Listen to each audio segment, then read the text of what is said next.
Pink Ladies, T-Birds, just happen to be watchers of my shit, to the whole YouTube community. My name is Jimmi Pynk, and I'm here to review episode 4 of Dragula. Now,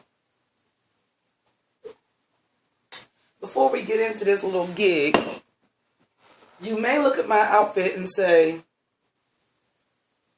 you look a little bright and girly to be doing Dragula.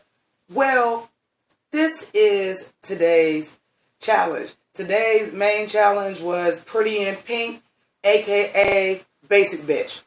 So, the challenge was basically wear pink, basic bitch outfit, and wear blonde hair. So I had this amazing, spider cape and, faux leather leggings and leather gloves that I was going to wear. Bitch, I was ready to turn and look and then watch the episode and said, oh, so I basically got to put on one of my Chanel looks. But, my name is Jimmi Pynk. If I get a chance to review something and I get to wear fucking pink, I'm going to wear pink. Okay, so presto, changeo, and the look goes as follows. Let me give y'all a little taste of my shoe. Yes. So, anyway, let's get up in the gig, alright? So, it starts off with the Boulet Brothers doing this weird tribute to both Mommy Dearest and Little Shop of Horrors at the same time.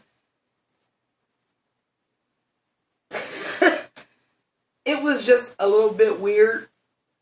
I'm not gonna lie. I was just okay, where the fuck is this going? Because what is the fucking challenge?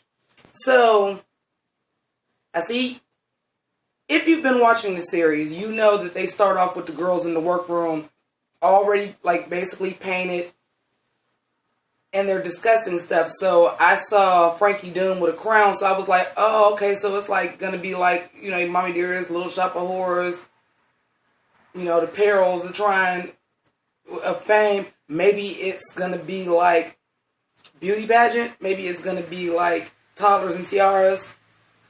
And for Dragula, the whole Pretty Pink Basic Bitch thing kind of did go in line with that, so I got it. But they are talking about Loris last week. Girl.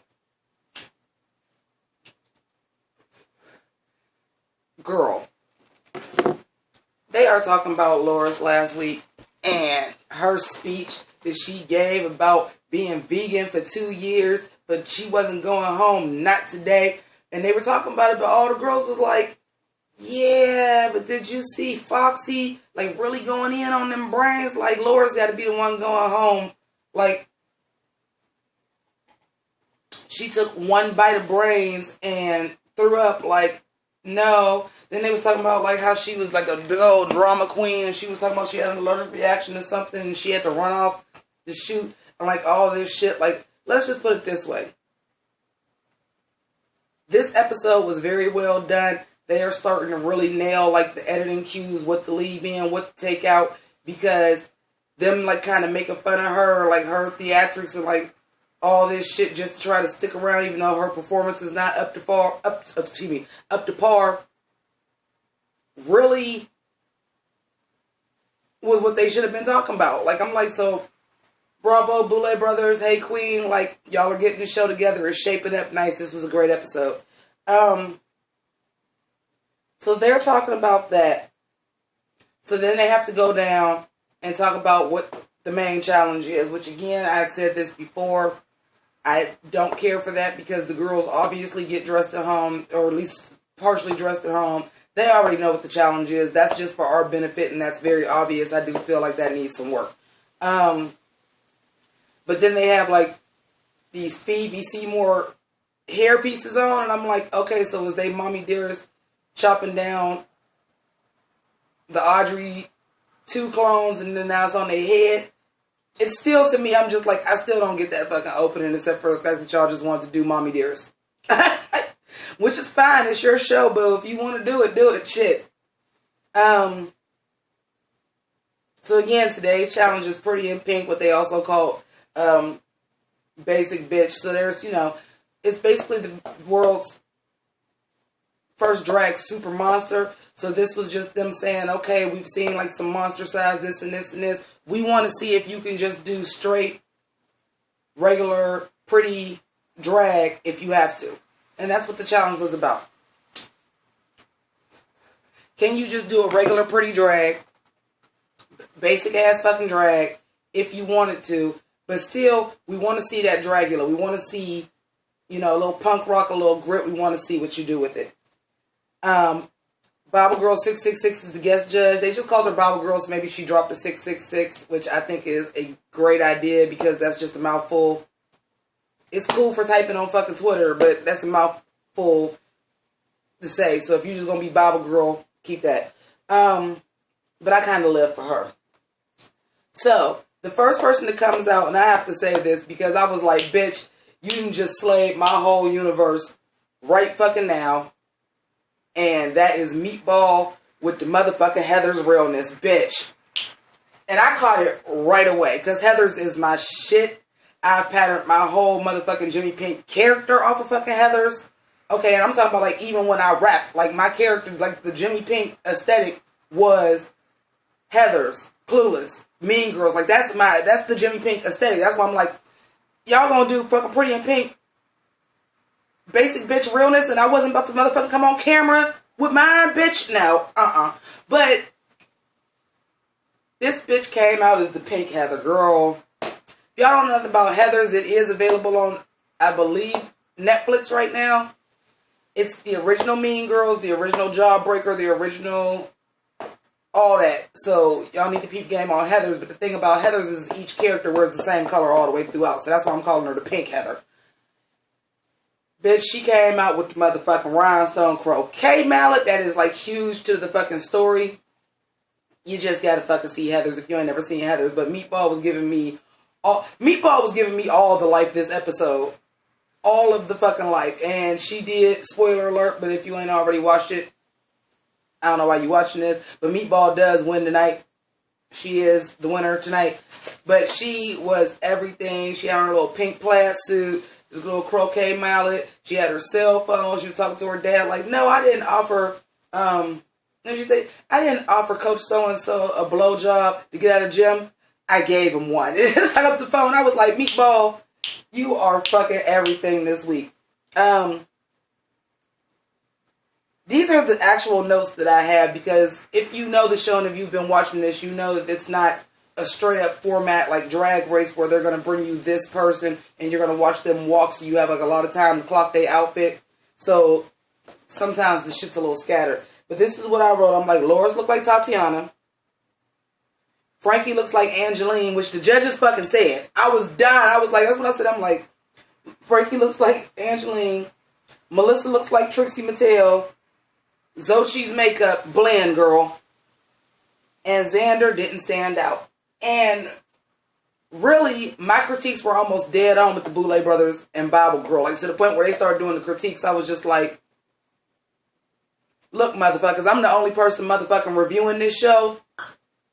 So, next year, I'm gonna need a guest judging spot. Oh, okay, so anyway, this week there is no, like, bottom at this point. Like, we don't find out the tops till after the Extermination Challenge, which is actually a lip sync this time.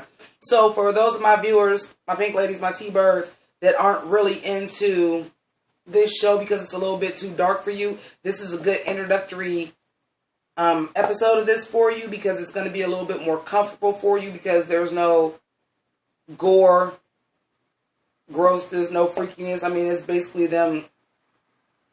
Like I said, everybody was pink with blonde hair. Like that was the challenge. And they lip sync tonight, but we don't get to the bottom two. All 6 girls get to lip sync individually and get to perform alone. But they have to perform with the other girls throwing shit at them. And I'm sorry. Because I was just thinking, as I just did that, full disclosure, I lost a fucking nail. And what did they lip sync today? If you're not wearing nails, then you're not doing drag. So they lip sync to Alaska. But see, I was wearing gloves with the original outfit. But like I said, when I said it was Pretty in Pink. I'm like, bitch, I gotta participate in the challenge today. So they lip sync to Alaska. As far as the lip syncs went, Melissa B. Fierce, bitch was being fierce. Okay, like that was a lip sync. That's what I like to see when somebody is lip syncing. Full energy, dancing, the house down boots, death drop splits. Like, don't get me wrong, not all songs call for that type of lip sync, but that's just, I like a dancing queen. So she was the house down boots, my favorite as far as just the lip sync. The other people's lip syncs that I really liked were Meatball and Frankie. They were just giving a lot of energy. You could tell they were putting their all into it. They were throwing themselves on the floor. Like I said, the girls was throwing shit at them. Like they were embracing it. They were playing with it. Very animated. Like, you know, the sync was on point. I really, really enjoyed those three. For me, this is what was disappointing for me with this. But not that disappointing because Xander, whose looks have usually been a standout every week, just blended into the background for me. And it's a competition, so that's bad. But you are looking for the next drag super monster. And she ain't that good at just being basic bitch. So I think that's actually a plus, even though for the challenge it was not. As far as the lip syncs, bitch, let me tell you something. I'd have been fucking mad as hell if Loris would have fucking not went home. I think she should have went home last week. Like, and also at the same time too, if you are a vegan, and I don't know, maybe they don't know to look that forward because this is a new show. If you are vegan, maybe don't compete for something that you got to eat meat of any kind or animal product. I don't know. But I felt that was a piss poor showing in that speech and all that shit. Like, girl, bye. Like, I think she should have went home last week, but she didn't. I'd have been mad if she didn't go home this week because that lip sync was basic. Her pink look was cute, but like I said, she looked like Tatiana. Like, there was nothing original about that. Like, I can definitely see Tati in that whole gig. That was a Tati motherfucking ponytail wig. That was a Tati fucking dress. The only thing is, I don't think Tati would ever have on that long cape. But as far as a pink outfit, I would fucking rock that in real life. Like, I thought it was cute. But the lip sync, she had on like a one-piece jogging suit that said bitch. And like a coffee mug. And don't get me wrong, I'm playing on some of these basic bitch tropes myself. That's why I'm sitting here drinking out of a Hello Kitty cup. Like, yes, I actually own these, but I'm like, oh yeah, how much more basic bitch and pink with blonde hair can you get than fucking Hello Kitty? They all love her. Plus, I'm thirsty as hell, so excuse me for all the drinks. But, her performance was just dull. So dull. Everybody else's lip sync, the three that I named, mind you, that was half of the girls. Like, I really, really enjoyed Xander's performance as far as the lip sync. Xander's a performer. And Xander is a polished performer. The performance was a lot better than what the looks were. But like I said, this is Drag Monster. Maybe your gig ain't being basic bitch and pink with blonde hair. And that's okay. For this type of competition. That's okay. But the performance was good. I just felt like Xochitl was safe. Xochitl's look was just okay. But I didn't know they were going to eliminate two. I thought they were going to eliminate one, which I still thought would have been Loris. But since they eliminated two, they eliminated Loris and Xochitl, and I would have to say I probably agree with that. The judges then came out and said, okay, we're going to ask each of you what you think. Who do you think you should go home? and all of the other 5 girls said Loris. The gag, though. So the first person they had asked that, wait, I got it wrote down. The first person they asked, I did not write it down. It wasn't Frankie and it wasn't Melissa. I forgot who they asked, who they thought should go home. But they had, I think they asked Frankie second. Anyway, so they asked Laura, so she's making her comment. Like, I'm telling you, Meatball gave me all the life this week. And at first I was like, I think Melissa B. Fierce should have won, but Meatball won the whole thing. And like, now that I'm thinking about it, I'm like, yeah, she should have, because she gave me all the life this episode. So Loris is giving her speech. I think I'm doing this and this and this. And the gag was they shot the Meatball, and Meatball's face was looking like, bitch, really? Meatball was all fully encompassing her fucking Pynk Heather character, and I fucking was living, because her facial expressions during all of that was just fucking hilarious. And then they asked Melissa B. Fierce. Like, I'm glad they was the top 2. They were my favorite this week too. And Melissa holds no punches, no pageanty type answer, or trying to be, no, bitch, Laura's like, she is not up to par, she ain't trying this and this and this, it's time for you to go, bye, bitch. And like, they all start laughing, and she like, this is not a joke, y'all can take that as a joke if y'all want to, I'm serious, no, bitch, it's time for you to go. I was just like, be fierce, bitch, be motherfucking fierce. I loved it. I live for them this episode. Like, I love this episode. Like I said, for my girls, my pink ladies, my T-birds that don't watch Dragula, this episode, please go and watch this episode. Like, even if you don't watch none of the rest of them, you will enjoy this episode. This is probably the closest episode that will be to what you're used to with Drag Race. So you should probably watch this one. So the judges give their critiques to everybody, and I'm like, mind you, I took my notes ahead of time. I'm doing this. You see, this shit is in a fucking notebook, okay? So I did the shit in order as I'm watching it. And like, the judges nail every critique I said. They picked up on the Heathers. They said something about the croquet mallet. They said that Frankie Doon was giving them Angeline. Like, I was just like, oh, so, yeah. Guest judge.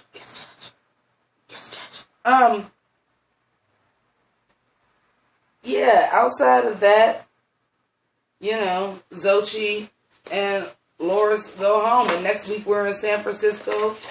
I forgot who the other judge was. It's the creator of Tranny Shack, and Peaches Christ will be the judges, and they're going to San Francisco for the final 4. So I don't know, that might be the last episode. Like I said, I understand, like, this is new to them. They're probably working out kinks.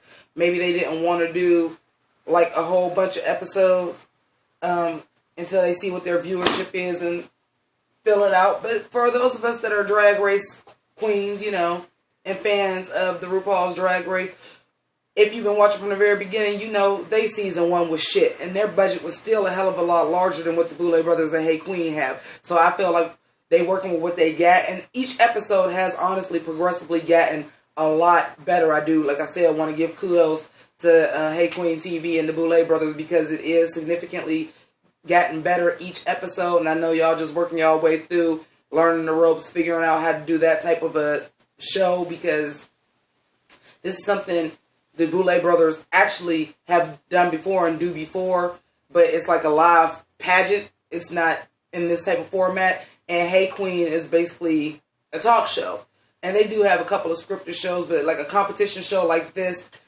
neither one have actually ever done. So I'm very pleased with what they are doing. I mean, this is only their 4th episode altogether. So I enjoy it. I look forward to what else we're going to see. I'm going to go ahead and say I hope it's like, I would say 6 episodes sounds about right. So you're taking the final 4, and maybe they're going to eliminate 2 again, and then the last episode will just be the final 2 is what my guess is. I could be wrong. But yeah, that's it. Like I said, definitely check this episode out if you haven't already. If you're just one of my pink ladies and T-birds is just like, oh, a Jimmi Pynk video, let me watch it. I'm telling you, if you like Drag Race and you were not like into like this show, go ahead and watch this episode. You'll like this episode. It's a lot tamer, and I kind of like the fact that they threw that in there. You know, so that everything wasn't all about, you know, it is next drag super monster, but come on. Even on Drag Race, Sharon Needles had to turn a motherfucking pageant look, you know. So I do appreciate the episode. But anyway, thank you so much for watching. If you are not already a Pink Lady or T-Bird, go ahead and click on that little circle right there as me dressed as Sailor Moon to become Pink Lady and T-Bird today. Also, please follow me on Twitter, same way it's spelled here, Jimmi with the I, Pynk with the Y, and happy holidays. Deuces.